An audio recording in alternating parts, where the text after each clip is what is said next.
is advised.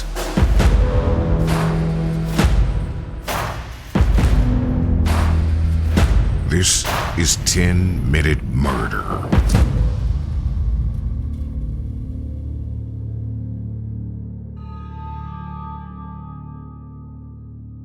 Kenneth County met Sheila LaBarre in 2006 through a personal ad posted in the newspaper. Now, if you're younger than a certain age, that one sentence can be pretty confusing. Before Tinder, and Bumble, and Hinge, people met people through newspaper personal ads, apparently. Their first date was on Valentine's Day, which is pretty bold, and only a few days later, Sheila asked Kenneth to move in with her, which he accepted. At 24 years old, Kenneth was more than 20 years younger than Sheila. He was known to have a low IQ that made him behave in a way that his family described as childlike.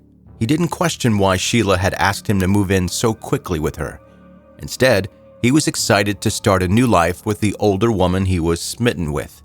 Kenneth had always been a trusting guy, someone who saw the best in everyone, and that included Sheila. Sheila did not share Kenneth's optimism.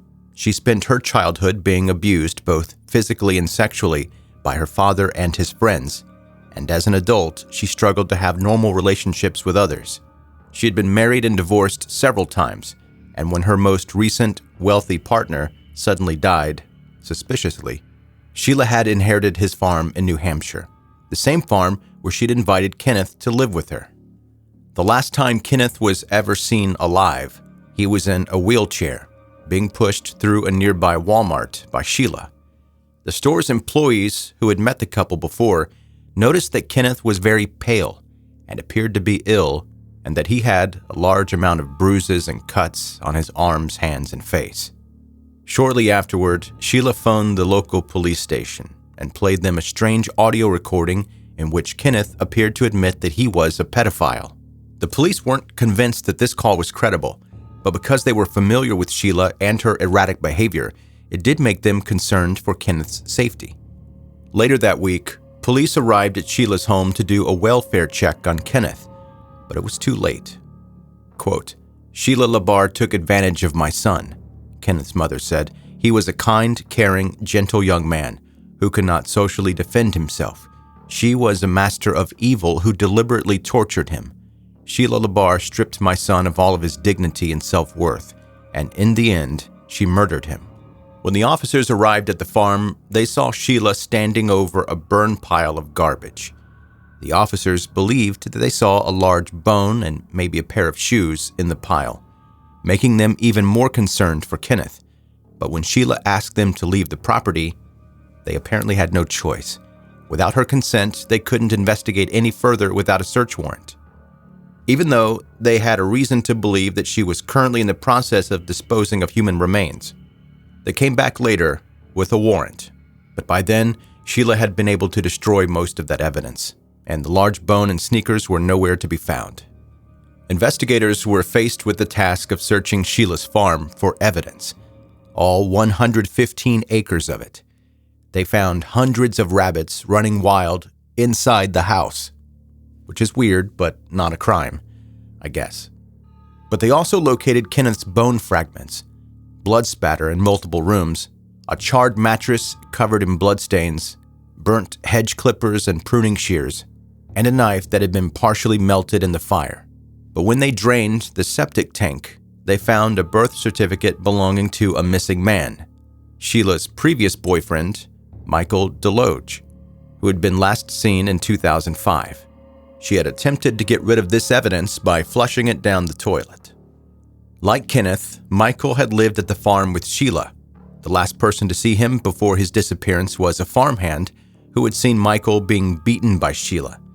Shortly afterwards, that same farmhand saw Sheila setting fire to a mattress outside of the farmhouse, and he never saw Michael again. Forensic analysis of dried blood in Sheila's bedroom was tested against a sample of Michael's mother's blood, and it was a match. Sheila filed for an insanity defense in response to the murder charge against her, but she also decided to waive indictment and plead not guilty to another crime, the 2005 murder of Michael DeLoge. Possibly this was more of a risk than Sheila realized at the time. If she was found to be sane, she faced life behind bars. Because Sheila had now pled not guilty by reason of insanity to both crimes, she had officially implicated herself in Michael's death as well as Kenneth's. There would be no chance for her to argue that she had not been the one to kill Michael. All she could do was argue that it had been because of her mental illness. That meant that, at trial, the prosecution didn't need to prove that she had killed both men. They only needed to convince the jury that she had not been insane. Sheila's defense attorneys argued that she had been severely mentally ill and that her mental illness had led her to kill both men. Several recordings that Sheila had made were played for the jury, including recordings of her attempting to interrogate Michael and Kenneth about their supposed pedophilia. A forensic psychologist testifying for the defense stated that the recording showed that Sheila suffered from delusions or a schizophrenic disorder, which had caused her strong belief that Michael and Kenneth were pedophiles. The psychologist also shared that Sheila believed she had been resurrected by God after she almost died. After overdosing on prescription medication and taking her car out for a drive, Sheila passed out and crashed, spending more than a week comatose in the hospital. During that coma, Sheila had a vision. She believed that she had died, and when she woke up, she was sitting at the table surrounded by bearded men, one of whom she believed was God. God told Sheila that he was going to send her back to Earth as an avenging angel because she hadn't completed her life's purpose. He ordered her to get revenge on the kind of men that had abused her throughout her childhood by hunting down, torturing, and killing pedophiles. Throughout the investigation, police found no evidence that either Michael or Kenneth were attracted to children or engaged in any pedophilic activities at all.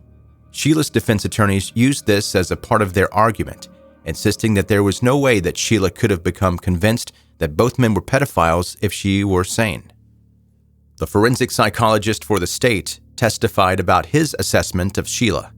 He told the court that he had interviewed Sheila for several hours at a time on 3 separate occasions, and that he had also done an in-depth review of Sheila's case file, more than 8,000 pages. During this assessment, he'd found plenty of disturbing information about Sheila. She suffered from fits of rage and had a long-standing obsession with pedophilia and pedophiles. And the forensic psychologist admitted that Sheila's obsession may have led to isolated psychotic episodes. But he did not believe that there was sufficient evidence that Sheila murdered her victims due to mental illness. The forensic psychologist played the court snippets from some of his interviews with Sheila. In one recording, Sheila states that Kenneth's death had been an accident, and that she had decided to burn his body to prevent his mother from seeing it, not because she was trying to hide evidence. In another recording, Sheila states that she was essentially forced to murder Michael because he was terrorizing her by torturing and killing her pet rabbits. A completely different story from Sheila's previous insistence that she'd killed Michael because he was a pedophile. Quote, Sheila answered questions well. She tried to explain away evidence that made her look bad, the forensic psychologist said. That is not what someone sees over many hours in a person who is psychotic. On the 20th of June, 2008, the jury reached their verdict. After 13 hours of deliberation, they found that, despite her claims, Sheila LaBarre had been sane at the time she killed both Michael and Kenneth. In response, the 2 victims' families began to clap and cheer. Kenneth's mother, Carolyn, said, "This is for my son. For 2 years, my son could not rest. Now he can rest." Many people involved in the case believe that Michael and Kenneth weren't Sheila's only victims. Although Sheila has denied any role in the mysterious death of her previous partner, Bill, his death conveniently resulted in Sheila taking ownership of his farm, and during the search of Sheila's property, investigators discovered another piece of evidence: the skeletal remains of 3 human toes. Forensic testing revealed that the toes did not belong to either of Sheila's confirmed victims. But the DNA of the toes didn't match any profiles that the police had on file. Either someone conveniently died on the farm, only leaving 3 toes behind, or all of Sheila's crimes have yet to be discovered. That is 10-Minute Murder for today. Brief and bingeable true crime. I'm Joe, the host, and thank you for listening today. If you're new to 10-Minute Murder, I appreciate you taking the time out of your day to check it out. Hope you enjoyed it. If you did, please subscribe. you can more easily catch up on all the back episodes. And also, when you open the app, wherever you'd like to listen to the podcast, when you open the app, it's right there waiting for you. You don't have to go searching for it every single time. Connect with me on social media, see the pictures of what we're talking about here in the podcast. It's never gross and graphic stuff, though. If you'd like to contact me, my email address is joe@10minutemurder.com. And if you like this episode, please leave a rating and review on Apple, Spotify, Audible, any place that's possible. I really do appreciate your positive feedback. And our email question today.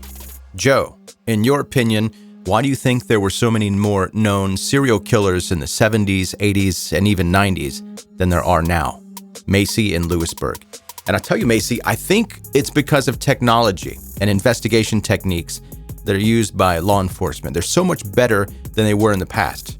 Killers during those years, during those eras, were able to go on longer and find more victims before police were able to figure out who they were and where they were.